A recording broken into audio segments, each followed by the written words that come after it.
नमस्कार, मैं संजय सिन्हा आपके सामने आया हूँ आज बेहतरीन कहानी लेकर। कहानियाँ क्या होती हैं? हमारी ज़िंदगी में हमारे आस-पास हर रोज़ घटने वाली घटनाएँ ही तो कहानियाँ हैं, जिनसे हम हर रोज़ कुछ न कुछ सीख सकते हैं। तो संजय सिन्हा आपके सामने हर रोज़ अपने आस-पास घट रही घटनाओं से जुड़ी हुई वो बातें लेकर आते हैं, जो लोक व्यवहार में शामिल हैं। अभी की कहानी है वो 3। वो 3 थे, सबसे बड़ा, फिर मंझला और तीसरा छोटा। तीनों भाई नहीं थे, बस एक ही धंधे के धुरंधर थे। तीनों संजय सिन्हा के नए बन रहे ऑफिस में बढ़ई का काम करने आए थे।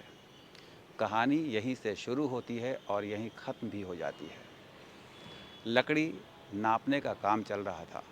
सबसे बड़े वाले ने काम करते करते पीछे आवाज़ दी, नापने वाला फीता देना। जैसे ही उसने ये कहा, उसके साथ जो दो लोग थे, वो दोनों चौकस हुए। उसने कहा था, नापने वाला फीता देना, ठीक वैसे ही जैसे कोई हेड सर्जन ऑपरेशन के दौरान अपने असिस्टेंट से ऑपरेशन के उपकरण मांगता है। मांगता क्या है? हाथ आगे बढ़ाता है।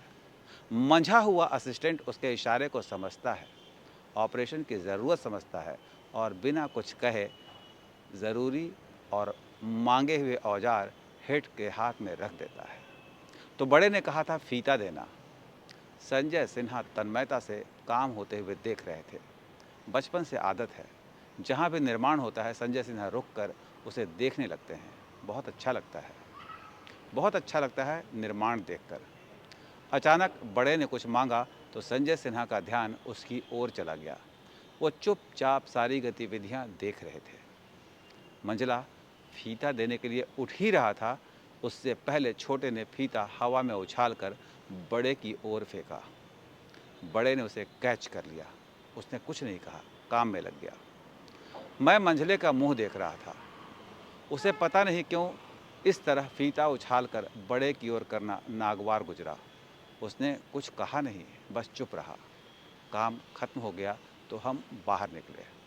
बड़ा अपना स्कूटर बेसमेंट की पार्किंग से निकालने के लिए गया तो मैंने सुना कि मंझला छोटे से कह रहा था कि वो हमारे गुरु हैं, उन्होंने हमें काम सिखलाया है।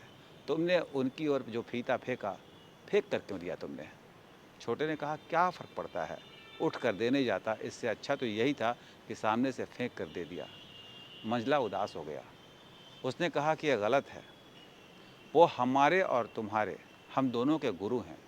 मैं पिछले 10 साल से उनके साथ हूँ। उन्होंने मुझे एक एक काम सिखलाया है। तुम तो अभी सीख ही रहे हो। तुम्हें यह समझना होगा कि वो हम दोनों के गुरु हैं। छोटा चुप था। वो इस बात पर हैरान था कि फीता फेंक कर दिया तो क्या हो गया।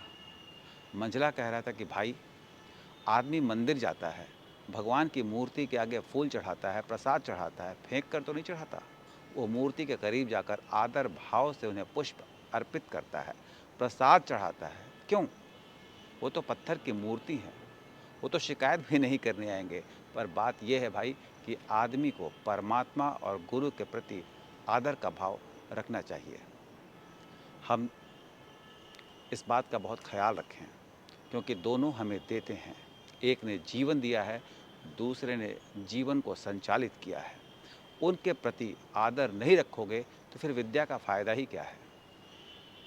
विद्या विनय की सहोदर है। विनय बनाए रखना चाहिए।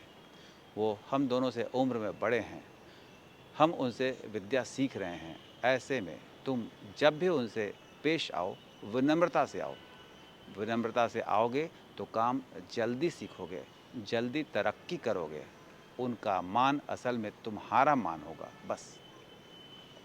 बड़ा स्कूटर लेकर चला आया था। उसने हम दोनों को बाय किया, कहा, कल टाइम पर आ जाना। दोनों चल पड़े। संजय सिन्हा ने मंझले से ज्ञान प्राप्त किया, परमात्मा और गुरु के समक्ष विनय संबल है। तो जैसा कि मैंने कहा कि मैं रोज़मर्रा की कहानियाँ आपके सामने लेकर आता हूँ, रोज़मर्रा की घटनाओं को लेकर आपके सामने आता हूँ। तो आज भी एक कहानी मैं आपके सामने लेकर आया और इसमें काफ़ी कुछ सीखने के लिए था, तो ये कहानी मैंने आपके सामने रखी। फिर आऊँगा नई कहानी के साथ, नए संदेश के साथ। अभी अपने दोस्त संजय सिन्हा को विदा दें। नमस्कार।